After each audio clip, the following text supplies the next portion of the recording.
Matius 7 ayat 1 dan 2. Janganlah kamu menghakimi supaya kamu tidak dihakimi. Karena dengan penghakiman yang kamu pakai untuk menghakimi, kamu akan dihakimi.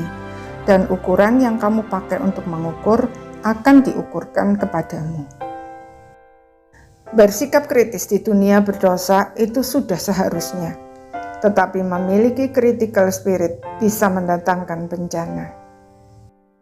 Critical spirit adalah dorongan kuat yang berasal dari dalam hati, yang tanpa kita sadari membuat kita selalu menemukan sisi negatif dari semua hal yang dilakukan oleh orang lain, dan merasa harus segera mengoreksinya agar tidak mencemari orang-orang di sekitar kita. Orang yang memiliki critical spirit cenderung overprotective karena merasa paling benar dan sangat bertanggung jawab untuk menjaga orang lain dari pencemaran.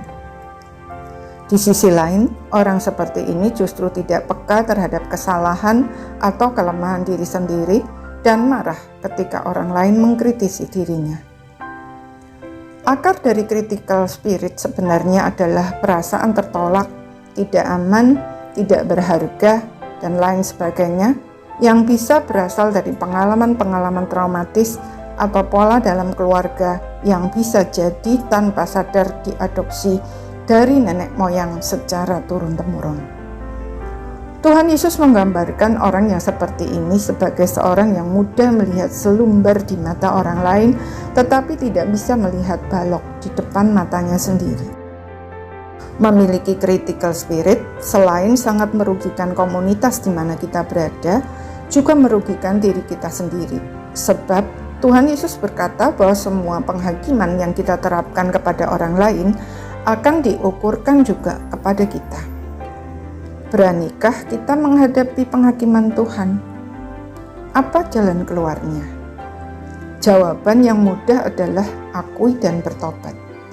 Namun pada kenyataannya tidak semudah itu. Banyak orang bahkan tidak menyadari bahwa dirinya dikuasai critical spirit. Orang lain bisa merasakannya, tetapi kita mungkin tidak menyadarinya.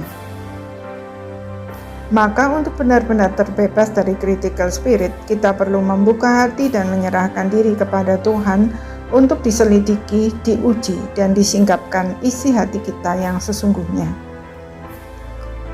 Adakah pengalaman-pengalaman traumatis atau pola yang kita adopsi dari nenek moyang kita yang tanpa kita sadari menyebabkan perasaan tertolak, tidak aman, tidak berharga, dan berbagai perasaan negatif lain?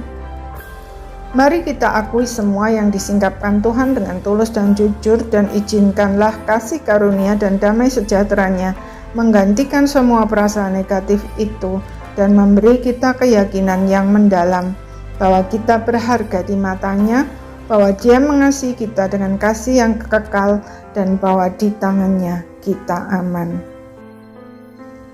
Terbebas dari critical spirit adalah salah satu aspek dari kemerdekaan sejati dan menjadi bagian dari proses pengudusan orang percaya. Kiranya Tuhan menolong kita menjalani proses tersebut secara maksimal dan hidup dalam kemerdekaan sejati. Amin.